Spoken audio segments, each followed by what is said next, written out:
Hello, everyone. Hi. Hi, everyone. I'm Carrie Vogelg saying welcome to our very first ever live podcast from the Scanlon Center for School Mental Health. We are so excited and also nervous because we don't really know what we're doing to start a podcast through the Scanlon Center for School Mental Health. And this podcast is going to be focused on educator school wellness and giving you all kinds of advice and tips and tricks and engaging in conversations with educators, particularly across the state of Iowa, about just the state of education and how we can work together to improve our environment and our overall well-being. Like I said, I'm Carrie Vogelg saying I am the Director of Professional Development for the Scanlon Center for School Mental Health and also for the Baker Teacher Leader Center in the College of Education at the University of Iowa.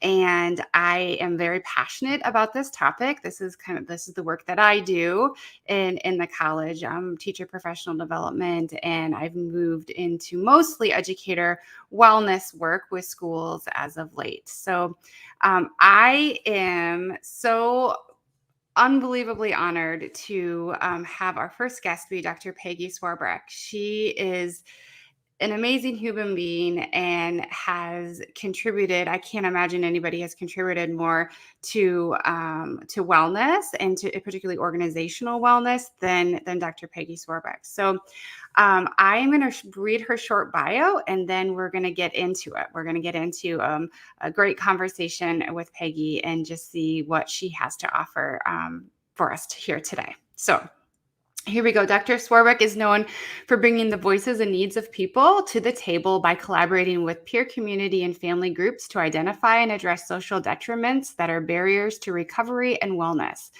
She has worked for 25 years as the director of the collaborative support programs of the New Jersey Wellness Institute. Over decades, she has developed and evolved a strength-based 8-dimensional wellness model that has been used for various populations as an approach for whole health recovery and prevention. Dr. Sworbrick has made significant contributions to the body of literature in occupational therapy, nursing, and community behavioral health care practice, focused on such topics as the 8 dimensions of wellness, coaching, peer support, and social detriments of health, financial wellness, employment, and professional self-care. She has created self-care wellness programs for people in recovery, caregivers, families, youth, and professionals, including training materials and intervention manuals. Dr. Sworbrick recently developed a wellness training learning collaborative. We're going to talk a little bit about that later, designed to support the wellness of the workforce and is a collaborator on peer support models for healthcare professionals and educators to prevent burnout. Welcome, Dr. Peggy Swarbrick. How are you? Great. Very good. Thank you so much for having me here tonight. Well, thanks for taking time out of, I know, your very busy schedule to join us. So I'm going to just do a quick mic check with Mariana real quick. Mariana, are you hearing Peggy okay? Yep. Okay. I got a thumbs up. I had to turn my volume up, but I think it was maybe just my volume, Peggy, and not your mic. Okay. Because I just wanted to make sure everybody could hear you.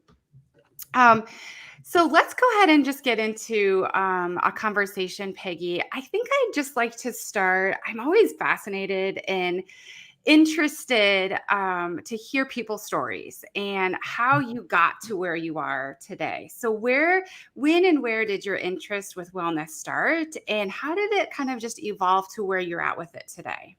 Yeah. So, the wellness model, this 8-dimensional model, that a lot of the reason you found it on the internet or something, read something about it. I thought had been evolving for decades, really, in many different ways.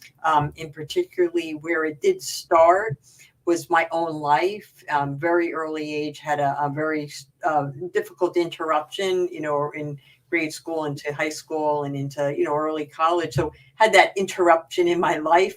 And at one point when I was going through some struggles, I was like, there was like a lot of interventions and things. I want wellness. And I started to develop this wellness approach for my own life and to get me back on track, and, still had some struggles. But as I started to do a lot, learning more about this physical and spiritual and social, intellectual, all the different dimensions we're going to talk about, I started to like see these as strengths, even though I had a lot of these challenges. I started to be a way I could like frame my own personal journey to wellness or recovery.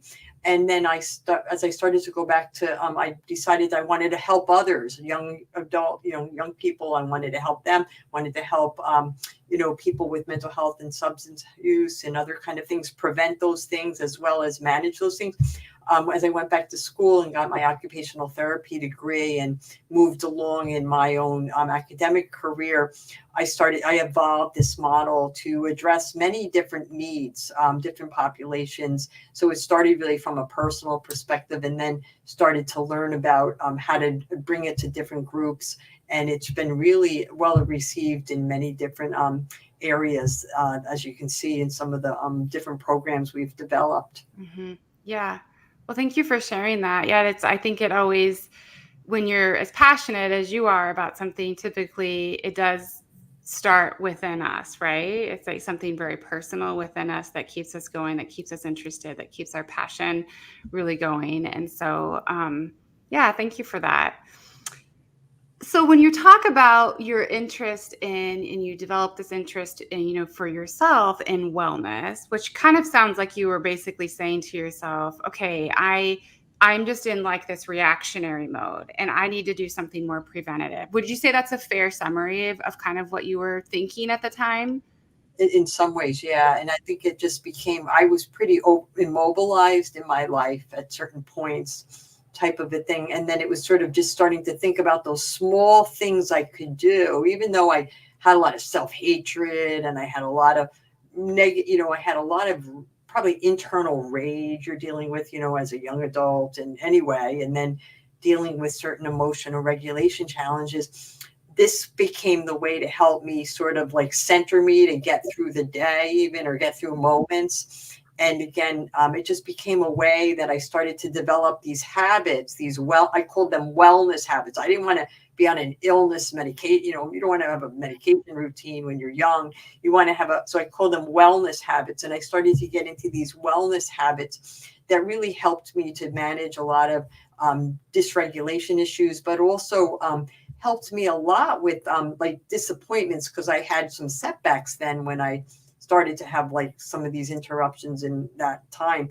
But it helped me to keep that movement forward in my life, and just started me to take each day and get through each day, doing these basic wellness habits that, many of us do anyway, but we don't realize when you're in crisis or you feel as though you're in crisis, sometimes resorting to those basic things really do help, just like taking a breath, taking a mind, doing something physical activity, doing something, or just unplugging. Those kinds of things were so important, but developing a habit around those things were essential. Yeah, so we were going to talk about this, I think, later in the podcast, but it feels like it's pretty timely right now. So you keep coming back to this word habit, like you're creating these habits, which, of course, when you say that to me, I think of James Clear and Atomic Habits, and I think of creating a system, right? A system that supports whatever you're wanting, right? And in this case, a system to support our wellness journey or our well-being. And is that kind of maybe what you're talking about? Like maybe you were creating this system for yourself, but you didn't even really know that's what you were doing. Know it even at all. And so it was like physically, I had lots of these habits that were strong. Emotionally, it was a mess. There was a lot of emotional and mental, whatever going on.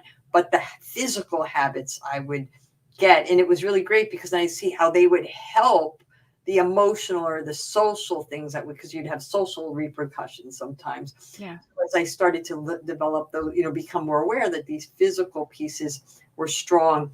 And nobody wants to feel ill or sick or be labeled or whatever. So I found I started to strengthen those areas. And then again, as we talk a little bit later about the other dimensions, then started to be mindful about I had strengths in other dimensions. I wasn't a strong student. I actually had a very interrupted educational path. But intellectually, I had a lot of creativity. So I did and had a lot of creative outlets that were like really healing and really healthy. So I really encourage for young children and all of us, do things that are creative, whether it's gardening or your ceramics or your knitting or your book reading, whatever it is in your creative passion. So doing those kind of things were helpful habits that I would, add into this repertoire of things that really helped with a balance. Sure. So let's go ahead and start too, because you started to list off some of the eight, the big eight. So let's go ahead and walk through those with our audience right now. So first of all, if we're going to define wellness, what would that definition be to you?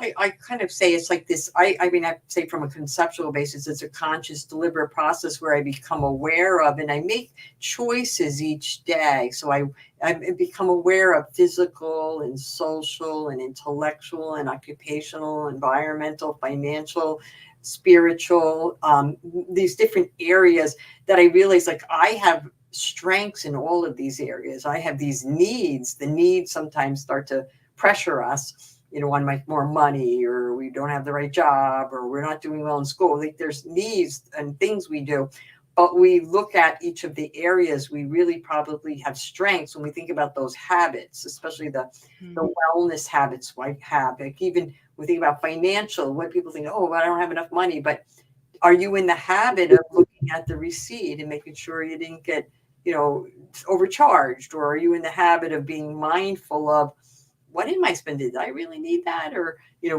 teaching ourselves those kinds of basic, that's a habit. And we work with very poor people on developing financial wellness. And that's a habit. We've been able to help people to strengthen their financial wellness in that way. But again, we all have probably a habit we don't realize we have. We all maybe have a goal for something, but we have these habits that keep us in check or keep us perhaps from, doing things that might be getting out of control for ourselves. Sure. So let's talk about those 8 dimensions. Let's talk about, let's just go through them. So like physical is the first one. So what, typically when we talk about physical wellness, what are we usually including in that? Yeah. So the whole framework to start off with is to know that there's certain things that we all do. There's certain good things. The sleep is good. The eating is good. There are all the good things we can think about, but sometimes there's other things too. So we can talk about the basics of them. But one of the things that people have found too is that there's the basics of them, but then sometimes, like especially for intellectual or occupational, there's each of us have unique things. But for sure, for physical sleep, and that was one that I found early on and through my life, sleep has been a big one. And that's when I paid a lot of attention to it. I had a lot of struggles with it. I have a lot more success these days because I have a lot of times to practice different things. But the sleep, getting your rhythm of sleep is an important one. Eating healthy, not diets or exercise, diets, restrictions, but eating healthy food choices. I did have some issues with eating at a time, with certain things, but learning how to just be kind to ourselves and eating well and eating as good healthy things, but indulgence is fine sometimes, having that balance in that way.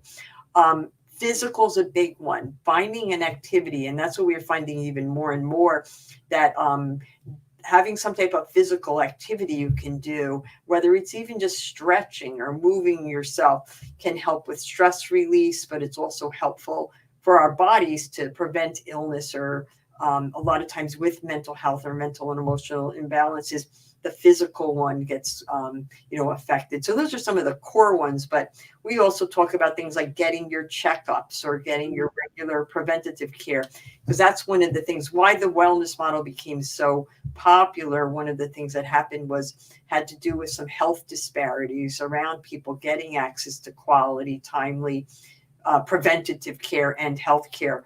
So helping people to just know those things. When do you need to go for the checkup?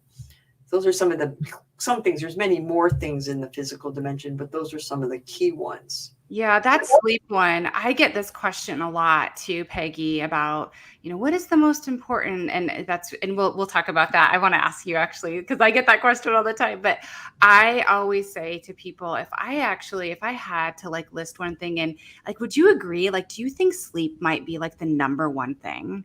It's very important for many, many people, I believe. Many people have it down. They're very fortunate people. But the sleep one does, and we do know there's a lot of good research to show the sleep deprivation, especially chronic, enduring, can have so many physical and emotional health challenges for people. So that's why we take care of babies so well, right? We pay attention to that type. So, and then we forget about it as a certain, we don't forget about it, but it just life starts to unfold. But we do find that the sleep is a big one for people, as a very important one for keeping yourself well, managing a crisis, and then also managing long-term chronic illnesses as well. Yeah, for sure. It is huge. I mean, I've seen it in my own children. I see it in myself. I see it, maybe I shouldn't say this live, but I see it in some of my colleagues when they're not getting enough sleep. Yeah, it's like it becomes very. Mariana's given me the yes, me. And she has a young baby. How's Leo doing, Mariana? He's good. No, he has an ear infection. Yeah, I mean, it is so critical to our, mental, emotional, just not even be able to make, rational decisions when you are, tired or sleep deprived. So, okay, so that kind of, let's feed into then one of the next dimensions. Let's talk about our intellectual dimension of wellness. So we kind of see intellectual. People think, okay, did I get a degree or academic? So that could be part of it for some people. But the intellectual, we talk about using your creative abilities and talents, your mind, using the mind in ways to learn new knowledge, share knowledge, build your skills. So intellectual, that's how we define it. In a sense, in this way. And what I try to do with people is try to think out what's the activity you like to do that's using your skills, using your knowledge, building your knowledge, or what do we do on a day-to-day basis for that? And I think that's a big one to really help people to find those different things you do to build your intellectual and use your mind in a creative way, and be open to different ideas and learning about different things rather than getting stuck. Because when we get into like illness or mental health issues and challenges, we get stuck and we get stagnant and we get rigid in our thinking, and especially it's a sign of many of the conditions. So again, that's a freeing when we try to help people engage. As an occupational therapist, we did a lot to stimulate people's intellectual wellness through the different kind of activities we engage people in. So that's one of the things I try to help people do is explore something you like to do or like to try, and try to do that on a more regular basis. It doesn't have to be hours and it could be just something you do couple minutes a day. Or today I was doing a session for case managers, and this woman just talked about how she just spending time reading at night. That's just such a great thing, having a nice book to read, and then it also helps to sleep. Yeah, this is the one where, like, this is my big. Well, I shouldn't say that. This summer I started reading some research. You know how you are doing research for one thing and then you get down a rabbit hole, and pretty soon you're researching something that you shouldn't be researching because you're not supposed to be doing. This kind of happened to me. Well, it happens to me all the time. But then I started reading these studies that they were doing about because Wordle is super popular with people, and so and they were talking about how Wordle challenges your brain and makes you be creative and critical thinking. And then I started to make all these connections to your work, in that dimension of wellness. And so now I can't help myself whenever we talk about the intellectual dimension. I think of Wordle and puzzles that people enjoy doing. Puzzles are really wonderful. All kinds of for people, word puzzles, actual puzzles, creating puzzles. It uses your brain in different ways and just kind of helps that. And then that also goes to the unplugs again, a physical or an emotional activity of unplugging away and freeing ourselves of the constant things that get into our brains, especially the negative self-talk we give ourselves or we hear perhaps from things. So it helps to reprogram our mind in that way. Yeah. Yeah, that's an interesting one, because I think what you just said is important too. It's not necessarily because I challenge myself through my daily work intellectually, but I think you just said something that I think that I had a little bit of an aha moment, that just because I'm doing that work that I always do, the challenge or the intellectual dimension like needs to maybe come outside of that. Would you say that, like doing something more like more creative or that's outside of like your daily work? You can get it, I think, from some of your work, but I think it's then trying to find something else that helps have that freeing component, that you don't have the pressure to do it. Like people laugh at me, they in academia you have to publish and publish. And I just love to publish. And people mostly hate it. It's the most hated thing, you have to do that. But the way I approach it is because I just enjoy it. It's a real intellectually stimulating activity. So it is part, and I always tell myself, I don't have to do this either. So sometimes when you put that have to on yourself Yeah. to work, it puts more of the mental pressure, and then you're not having that full benefit of it. So sometimes you can, again, work can be a freeing kind of a way for your intellectual, but I think it's also to have that, what we used to call hobbies or leisure activities are really important, I think, for people's intellectual wellness as well as their emotional wellness. Yeah, that was a really good point. That was an aha moment for me. Maybe I should like relearn French. Maybe that's my next endeavor. I lived there for a little while and I was getting good. And then of course I had to, that was 1999. And then I moved home and never spoke it again. So shame on me. Maybe that will be my winter project. Okay, what about our environmental dimension?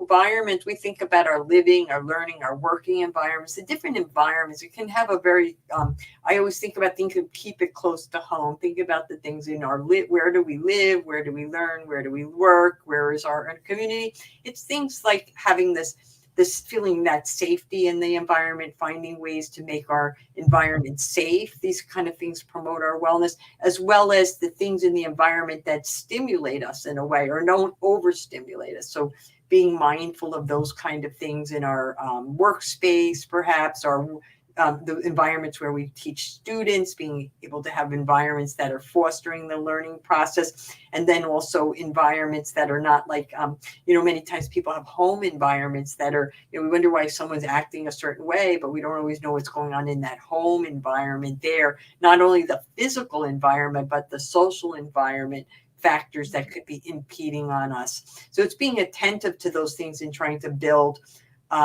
routines and habits that are bringing us in places and spaces that have, are safe, that are stimulating, and that we feel connected and we belong to. And we feel that they're, cleanliness is a big piece of that too, or colors people find in environments, and or light is a big thing for some people for their environment, making sure they have good sunlight or getting out in sunlight. These are all things that can really promote good overall health and environmental wellness. Yeah, so I can't help myself now. So like this is my teacher, like, because I was a elementary school teacher for about 10 years, and all the work that I do now is teacher education. I'm in schools every single week working with teachers. I'm a strong member of AACTE.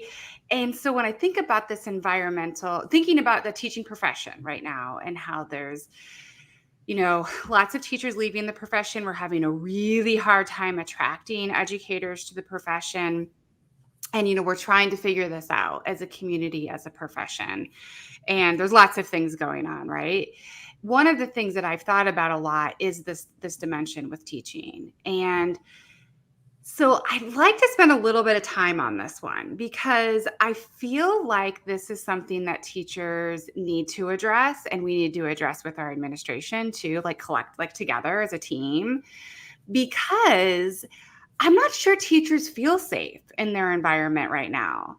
I'm not sure teachers feel, especially coming out of COVID or coming out. I don't know if we're coming out. I don't know if it's endemic or what term we're using right now exactly, but I'm not sure they feel safe. I'm not sure that they feel organized. I'm not sure they feel supported. When we look at some data, that has come out from like the NEA, from Ed Week, and we're seeing what teachers are saying, That is basically what they're saying. Like their environment is so unsatisfactory to them. There's no amount of mindfulness that's going to work them out of that unhealthy environment. Is that kind of what you're seeing in the healthcare profession as well? Exactly. That's where people are leaving, and we're doing a lot of work with healthcare providers. Again, the environmental structures and processes are just holding people back, and then they're just getting away because it's a pressure cooker, and there's only so much people can tolerate. So paying attention to the things we can do in the environment to create it a safer place, create an opportunity for people to give voices to making changes in ways that are procedures or practices, or just in the physical environment sometimes can be something that people can think about doing, and we've been trying to help people to do. Yeah, yeah. I get sometimes, I know I've said this to you before. I just said it to you, I guess, Peggy, not that long ago, but I really struggle with the word resiliency right now because I've heard so many people say this to educators in such a way that's almost like gaslighting.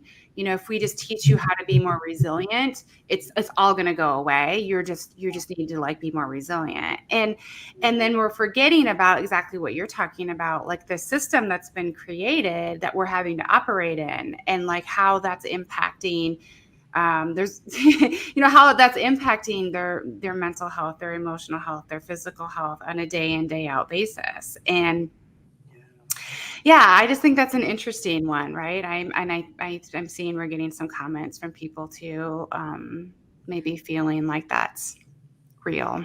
Yeah, we did we in health. This is healthcare arena. We did a project early on, and we're continuing to do it, to do a peer support program for in the health for healthcare. We did it with physicians, and it's probably a nice model for teachers too, because it becomes a safe space for someone to come and get some support, diffuse situations, or help them just to be a peer supporter to come. And it's not. It's just it's very episodic. People can come, people have been trained and then are identified that someone can come to talk to them and help them again build that, and then help to come build that ability to kind of help the person through the situation, or maybe linking them to a resource to help.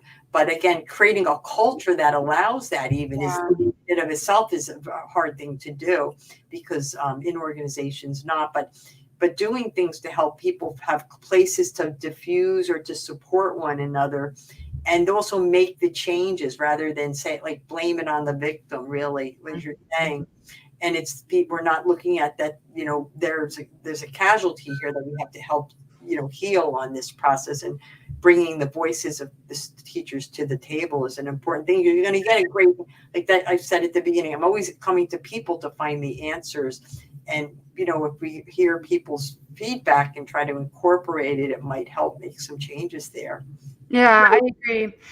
Were you referring to your check one, check two? Yeah, Yeah, that's yeah.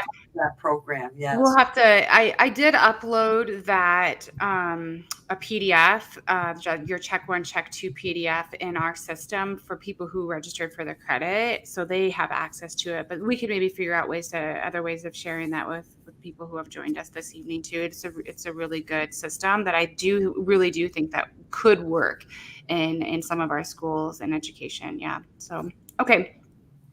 Okay. What about emotional? Let's talk a little bit about emotional.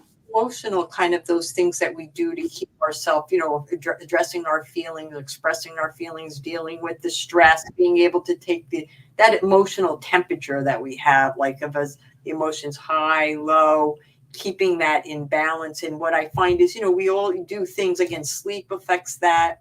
What we eat affects that, our physical activity. So that you can see the physical dimension of influence, but there's other things that we do to keep our emotional temperature in a regulated way, that we can express ourselves when we need to, and we can also get our needs met. So emotional wellness is about, that care and compassion we give to others. And sometimes we're overextended on that. And sometimes that can be really challenging for people, is having that good regulation with our emotions, and or feeling overtaxed, giving to others so much, or needing to be meeting others' needs. Sometimes this becomes impacted in terms of teachers and our students, that becomes really a major challenge. And that's often what leads to the crisis, the mental health, anxiety, the depression, and other kind of mental health challenges for people. But it's just many of those factors around our emotional regulation. Yeah. So we are doing this. We're funding a research project right now. It's called Imagine Iowa, and one element it's basically like youth mental health first aid on steroids. And there's like restorative justice components. There's DEI stuff that's woven into this mental health first aid curriculum, and there's wellness stuff as well. And one of the pieces that has been woven in is about emotion and accurately identifying emotion. And one of the things that I've been so fascinated by is that people, when you ask them to even name, like just name 5 emotions, they can't. They basically can't do it. You've seen this, I'm sure, right? Done those kind of exercises before, and people are just so disconnected from the emotion, and that's why we see like reaction so much. Why is it so reactive? Well, there's no connection to this as being so extreme. That's extreme for is so we see it as extreme or whatever, but for the person, that's not their temperature rate, or that's normal for them. And people have a hard time just even being able to name these things to help to re-regulate themselves. And this is where you see people start to then self-medicate in different ways, or self-regulate in ways that are often not, they're more harmful for the person rather than helpful. But people are at that point where they just need that release, and it's often something that perhaps is self-harming. Yeah. I've seen this in my own work with students and children, and even with myself earlier on. I think my younger self, I look back at some of my reactions to things, particularly when my kids were little, and I always have these guilty things about what we did and didn't do when our children were little, and how angry I got sometimes. And really, and I think I know I said to them, like, I'm really angry at you because blah, blah, blah. And really, I don't think I was. I think I was scared. Yeah. And the reason why I'm bringing that up is, like, now, after doing all the work that I've done in these past, 25 years of my career, I am much, and all the training that I've had, I can sit and think to myself and take a deep breath. Really, where is this feeling coming from? Do I feel guilty? Like, is this shame, or is this jealousy? Like, I can kind of try to unpack that. But until you really accurately identify it, right? Like, I'm not sure that you are really living into this dimension and in a way that's going to be beneficial to you. Yeah. Yeah. So teaching people to be more in tune with that is a major piece of it. It helps, very, very helpful. And I think the other piece of it is just taking the time to reflect and not react. Mm-hmm. That feeds into that is that we get into a reactive mode, or we're expected to react or respond, and I think part of with emotional dimension, I find, is people that are able to find things that can help them be contemplative in that, whether it's like walking or doing some of these activities. I'm always activity based, that can help you sort that through. I had at one point in my life, I was my activity that fit almost all the dimensions was swimming. Oh yeah. Swam for almost 20 something years. That was my activity, but that's where I was able to process that, like, where, like you said, you were aware, but I could do it before. And by the end of that swim, so many things were more settled in myself, than answer to all problems, but it was an activity that I could do to help come more in tune with those things. And that's why having some types of activities, or some people, and then sometimes you have to go talk to people about it, reaching out to a trusted person in your life to help sort through. Those are the kinds of things that can really help the emotional dimension be, really something that's positive for you. Yeah, and I think, this is a good connection, right? Because all of these dimensions are interconnected. And, when one you're struggling with one, right, then it often impacts some of these other dimensions. And I think this is a really good example, the swimming example. I'm a runner, so swimming is maybe your activity, or was, and I run every day except for Saturdays. That's my recovery day before I do my long run on Sundays. And I agree with you. Like, if I am upset about something and I so badly like want to tell somebody off, I want to tell them how wrong they are about something. But like, if I can just get into that run and like, I mean, you have no idea the amount of angry talk that goes on in my head during my run some days. But it's like the thing that gets me settled down. And like, my body is forced to go through like this breathing, same with swimming, right? That's almost kind of like this meditative state and like this rhythm that gets you to calm down and forces you to be with your thought and to really think through why you're upset and why you're feeling the way that you're feeling, right? So yeah, if people can, running's my thing, but it doesn't, I know most people hate running, so.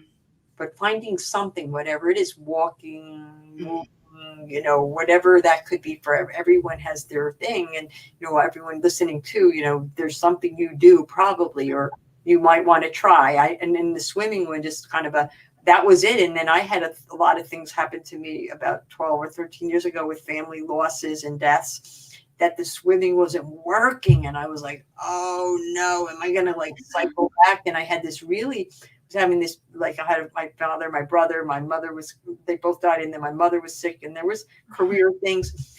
And it was funny because I do a lot of this wellness work where we do a lot of things around the dimensions, as we're talking today. And people used to talk about stuff, and again, the intellectual, I say, what is that Pilates thing? And yoga, that sounds like a really good thing for someone else.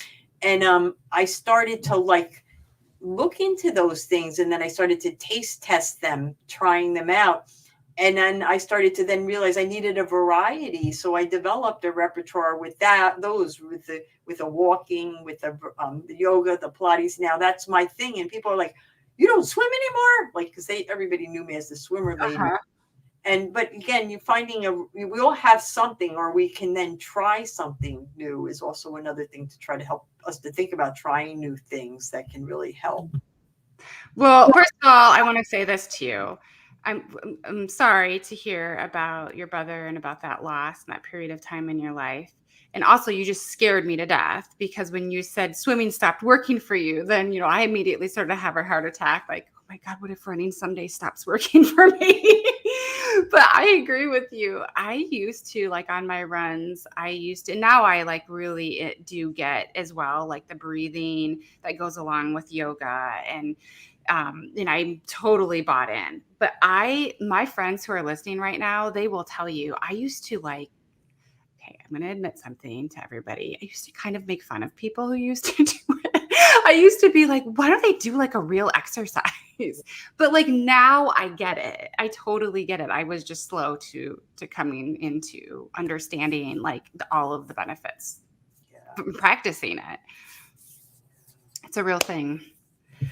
Okay, let's talk about our financial dimension of wellness. This is particularly, I think, a good topic right now for teachers. Yeah, so financial being like just being aware of in our, what are our spending, what is our, being aware of the skills that we have around savings, and being aware of just what are we spending on, what is our income, knowing just that awareness of what are our financial habits. And we all have probably long-term goals or short-term goals with finances, where we think that we do believe it does help us, but just some basic awareness of the basics of finances can really help be a foundation, we find, for people to just become more aware, not to be so overwhelmed, because it is a stressor. It's a major stressor. But being aware of just thinking about, okay, spending and awareness of our, expenses. Now it is just, we're having a lot more with finances now, but one of the things we can always remember, I'm getting old, but, because that was a big one for me, was financial from early on. And I got into some really good habits around that, thankfully. And you see swings in these things. So it's just being able to just be aware of what we do and get so overwhelmed. Like, I mean, this is unfortunately the thing that does drive people to some serious acts with financial hardships. We do know, but hopefully just learning for ourselves to be kinder to ourselves and not overwhelming ourselves and reaching out and getting help when we can, but just being back to that basic money management that you learned probably hopefully in school or online. Those are skills that can help you manage the crisis and or rebuild yourself if that's where you need to be at. And I think we do see money becoming such a stressor for some people. Yeah. And again, I think that that's just, it's so important to think about these dimensions as being connected. When we're really, if you're really struggling financially, you have to think about, how that impacts you emotionally and how that impacts you socially, because you maybe will stop hanging out with your friends because you don't have any money to do it. And then maybe you stop exercising because you feel depressed because you don't have that social engagement anymore. And I think that's what's the beauty, for me anyway, the beauty of this model is how you can see that connection between all of them, which makes you just more mindful of each of these dimensions of everybody's life. Yeah. Yeah. Okay. What about social? So social, having it's that ability, having social connections, social networks, our ability to kind of give support, get support. And that's a really big one for all of us. We're social beings, and being able to connect with others and, have that reciprocation with support or giving the support is very important. And then having someone to go to connect to around, again, the frustrations we might be experiencing are really kind of important. So it's just, building those social skills for ourselves. Not, we do need the disconnections though at times from people, especially we get caught up in social media things, but having disconnection yourself is an important thing, spending time alone, but having that good balance of like being able to spend that time alone, but then reaching out or having others, and or when we're maybe in a role where we have a lot of social people responsible for, being able to have that reciprocation with it so we don't be taking it all on ourselves or feeling so overwhelmed, which I think is a problem for people with sometimes with the work-life balance. Yeah. I think it's actually it's a lot. It's harder than what people think, right? I think that you really have to know yourself to know exactly how much is too much and when it's not enough. So I'm thinking of like, how easily for people, particularly for people who maybe identify as being an introvert, which believe it or not, I am more of an introvert than an extrovert. Um, I can easily get myself, and I think introverts would say this, into this habit of like self isolation sometimes because like social settings just are just not appealing to us at all. It feels like you're sucking the energy and the life out of me, and it makes me super anxious. But then that's really unhealthy too, even though like it's like the comfort of, we don't know when to like put a stop to that comfort. And our comfort is to be alone. But then it's the other way for extroverts too. Like they want to be around people all the time, but then it's like they need that alone time too, to like for clarity and yeah, but so it's like you have to really know yourself to know like what that balance is. And it changes as we, in different phases, True. changes over time. And, Hmm. and it's just having that good balance with it, and then having some good support, support system that might, be available to connect with, and as you were talking about with teachers, that's one of the things we can do in the environment, create a supportive environment. As I mentioned, that peer supporter program has been really invaluable. The check you, but also in addition to that, we created a formal peer supporter training for that people are trained to help support one another, and it's been very, very helpful for the healthcare providers in these settings. And I think teachers definitely need that as well. Definitely. Yeah. I'm also wondering too if somebody's done some research on like how that's maybe changed us, like how COVID has maybe changed us, if like it's created people to be either more one way than the other than they were before, because maybe they were so isolated for so long that it made them be more of an extrovert or vice versa, I don't know. That's kind of So, yeah. Um, okay, let's talk about occupational wellness. That one, as I've defined it over the years, has been a little different, but I kind of see it as that those activities that you have purpose and meaning and passion. You're again, that's work often identified, but it can be volunteer work. It could be your role as a parent or caretaker can really fit into this area, as well as students. So across the lifespan, these different things, and some of us have multiple occupational wellness areas that we're activated on a day-to-day basis. So it's really but finding things that we have passion and purpose and really help. Again, it could be a little seem like the intellectual in a sense, but it really usually resolves around a role, social role. We're a parent, we're a worker, we're a student, we're a member of the community who's volunteering. Yeah. Yeah, I think this is I think that this is a big one for teachers right now, like struggling to find to even understand or know whether or not this occupation is actually what they need in their life, at least in this season of their life right now. Um, at least when I'm looking at responses to surveys and different types of data that are coming out, I think this is something that we're really struggling with.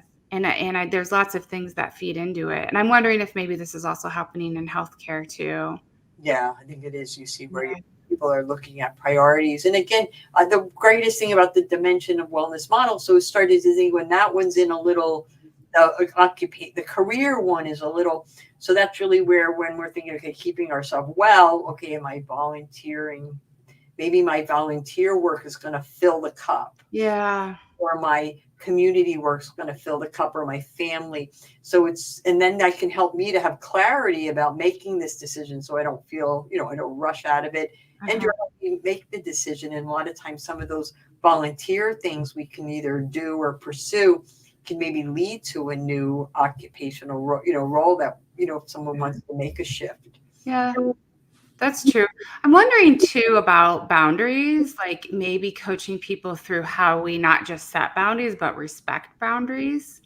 Um, I also know that we can take this too far too. Like I'm going to set a boundary to only work, exactly 40 hours a week. When you're on a salary, that's really not, when you're on a salary, that's not really how it rolls, right? Like we know that as teachers, but also like, definitely setting boundaries about when we answer emails or when we answer phone calls. Or so yeah, I'm wondering about that, if like maybe there's some better coaching we can do about boundaries, and if that could help to people wanting to stay in the profession a little bit longer.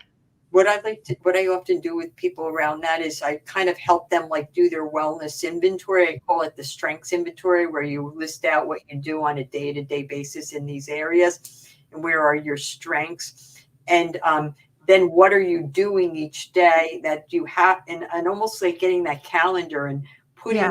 in your calendar or whatever is your virtual calendar or whatever. And then asking people to, to be, counting to really commit them to themselves, if it's that 5-minute thing or that 10-minute thing. And then we do some coaching with people around that kind of thing. We've seen some good success with that, people, because it helps with people to identify the priority activity you can do. Mm-hmm. And then you are, most of the time you're already doing it, maybe not as consistent, but it gets you into that more of that habit. And then helping you, when you talk out loud with it, it then helps the other person to know, wait a minute, I'm not going to call them that time, or at 6 we're going to end this, and next week it can get done. So it helps to sometimes make it a public state awareness that other people can start to respect that a little bit more. Yeah. Or like setting that email timer, right? I'm trying to do this. I'm trying to be better about this. Mariana and Kat are like on here right now, and I really am trying harder, ladies, to set that when I'm emailing, when I'm working on the weekends, to make sure and set that timer so it doesn't go to them until Monday morning. because I know who they are. Like they're gonna see it and they're gonna respond to it, and then I'm gonna be like, why are you working on the weekend? And then they're like, why are you working on the weekend? So I think too, it's also when you're thinking about not just teachers setting boundaries, but then our admin really thinking about how am I going to respect these boundaries and promote like the healthiness behind setting boundaries, not in lead by example. So it takes two, right? Okay, the last one we're going to talk about before we're going to get into some other questions here is our spiritual dimension of wellness. And this one, when Peggy, when I'm doing this one, I'll just let you talk about it, because there's always this like person who always will say, well, I'm not religious. And to be honest, I'm really not either, but it's not that. Yeah, and so the way we define it in the model is not to be religious. It's again those things with that are driving. It's just related to our values, our beliefs, and it really has more of that conceptually, the definition there. So what are the beliefs that we have, and what are the values we have, and then what activities are we doing to really demonstrate our adherence to our values and our beliefs, and those things that have that really, again, it's similar to occupational, that passion with it. So for many people, it is sort of a religious connection or culture.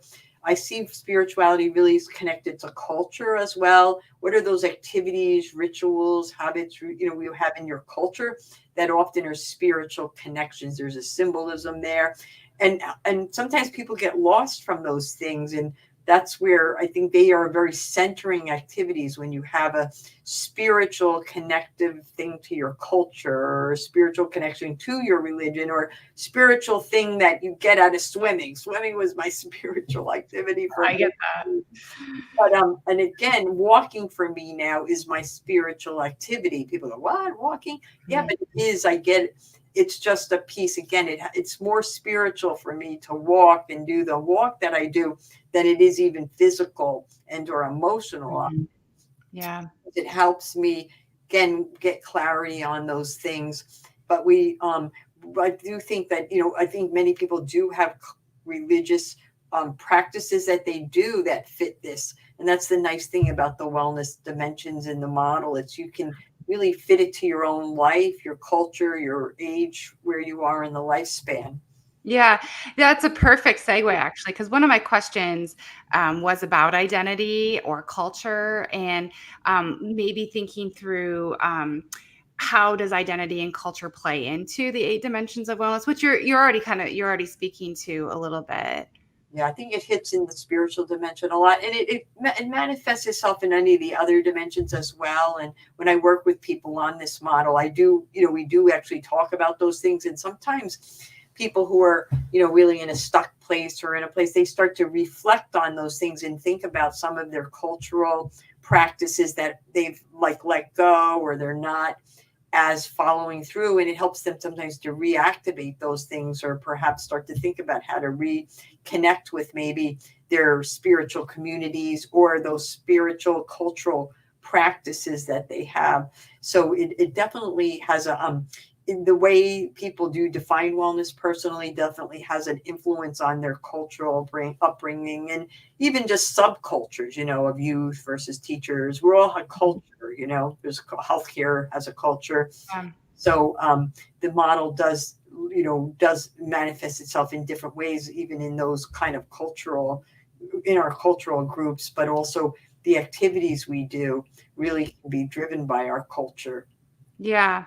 Yeah. I've noticed this a lot too, in using the model in different schools and with different communities, even around like your physical dimension, when we talk about like healthy diets, or even the ability to the way that some cultures define different types of emotion is different even. So when we're in that, like working through that emotional dimension, it can like really vary sometimes. There's some pieces in it that, you really have to be culturally conscious and aware when you're using the model and working with different groups of people, but still applicable. And it's openness, because I just don't know what I'm going to get sometimes using it, and wow, this is something learned. And Yep. they're just using the model, like I said, it's personally been beneficial. And then in working with people, I've learned and grown in so many different ways, and then appreciating that people just this it comes alive in so many unique ways in people's life. But it's a good the model just helps us to become more self-aware, particularly of your strengths, but also then taps into that cultural identity component and your own identity. Yes, yep. Yeah, I've noticed that too. I mean, for myself, like really being mindful of that, but then also again, when you're using it with other groups, and even having one-on-one conversations with people, like the way their life experiences, the way how they identify in this world and how they've experienced this world, it's really actually it's super fascinating and interesting to see the differences then and the things that they've experienced or they think about within each of the dimensions, really learn from each other.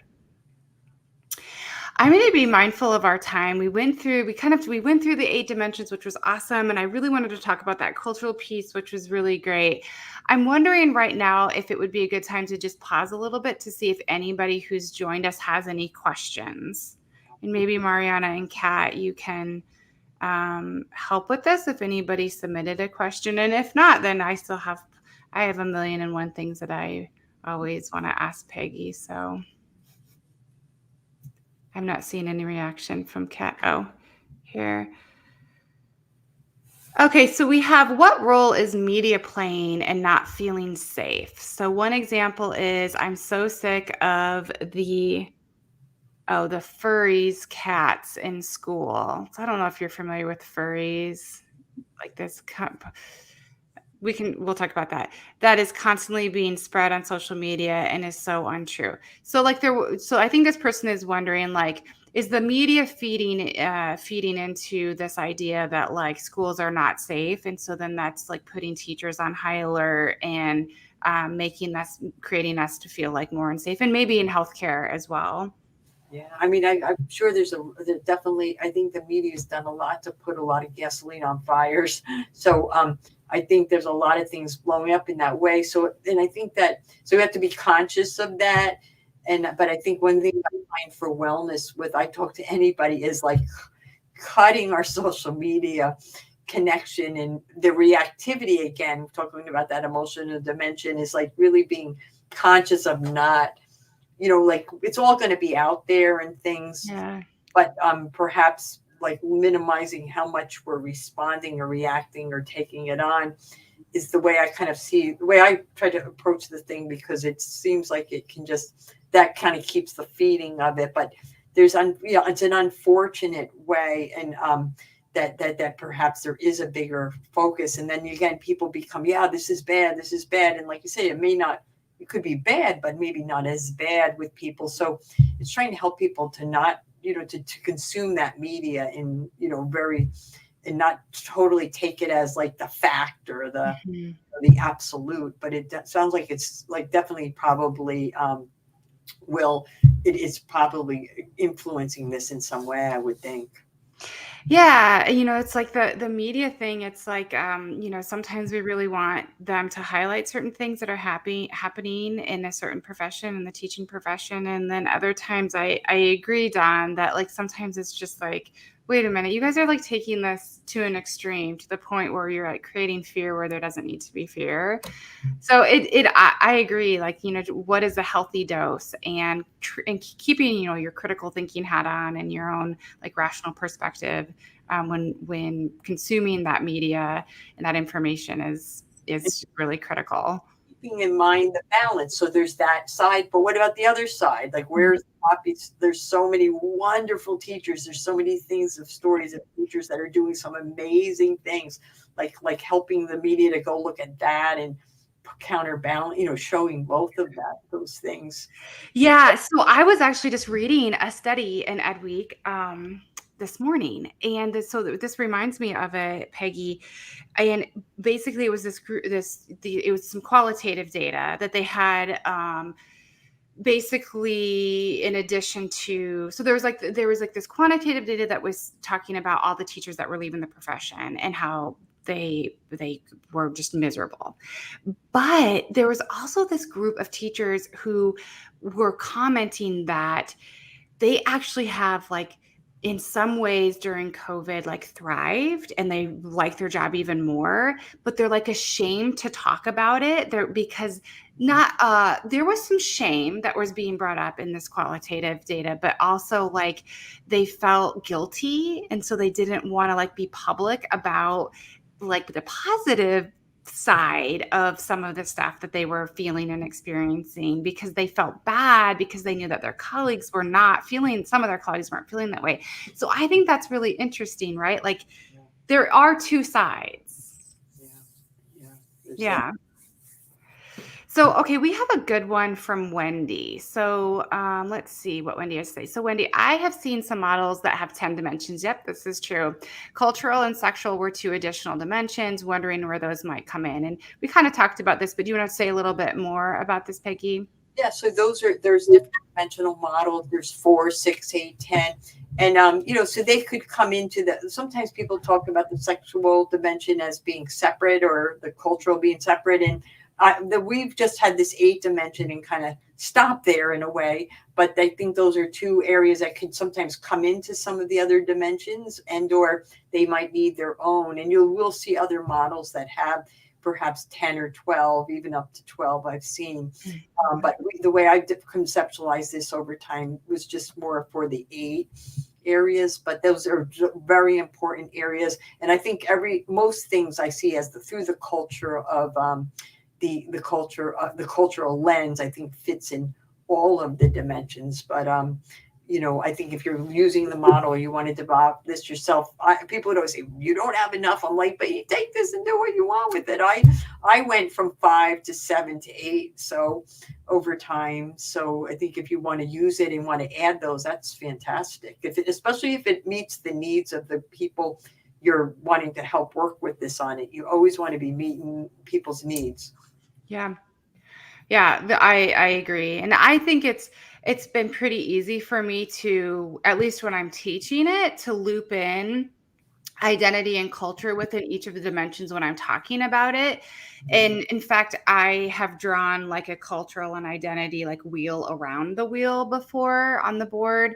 But I know that some people have adjusted it and actually like planted those additional dimensions and made the wheel a little bit bigger too. So yeah, that was a great question, Wendy. Thank you for that. Ruth, I see that you're curious as to where we find this in print. I'm not sure if you're talking about just maybe the 8 dimensions in print potentially. If that's it, I mean, you can Google it, but we also on our website shortly, we should have a Cat, what are we calling it? It's like a materials and resources tab. Oh, you're going to be mad at me for bringing this up, aren't you? That's not quite that's not quite ready on our website, but I'm hoping that we'll have some of those materials on our website. She's nodding now and laughing. Yeah, on our website, and we'll definitely include Peggy's work in that group of resources. And those of you who are attending this for licensure renewal credit, those resources will also be in Canvas as well. Yeah, I have a variety. I think you're going to get links to all of the model and the materials. I have a lot of material. I just developed a new workbook that would be nice for teachers. It has lesson plans around doing different things around the dimensions. And I have different quizzes you can use. And I've a lot of different resources. We'll definitely, that we'll be able to link to. You'll be able to get there, or you can just reach out to me, because I've been doing this so many years. I probably have things in Publisher. I have things handwritten from decades ago that I find and people find are useful. So happy to share. Yeah, she's the most generous person. You know, when you look at her CV and it's like 10 miles long and you think, oh, she's not even going to talk to me. And then she not only will not, she just sits down and talks to you, but she'll like share everything she's ever created with you. So really, honestly, you are just a true educator, Peggy. And we are just so happy that you were able to join us today and share everything that you shared with us. And keep kind of supporting our profession and teachers out in the field. So thank you, Peggy, for coming.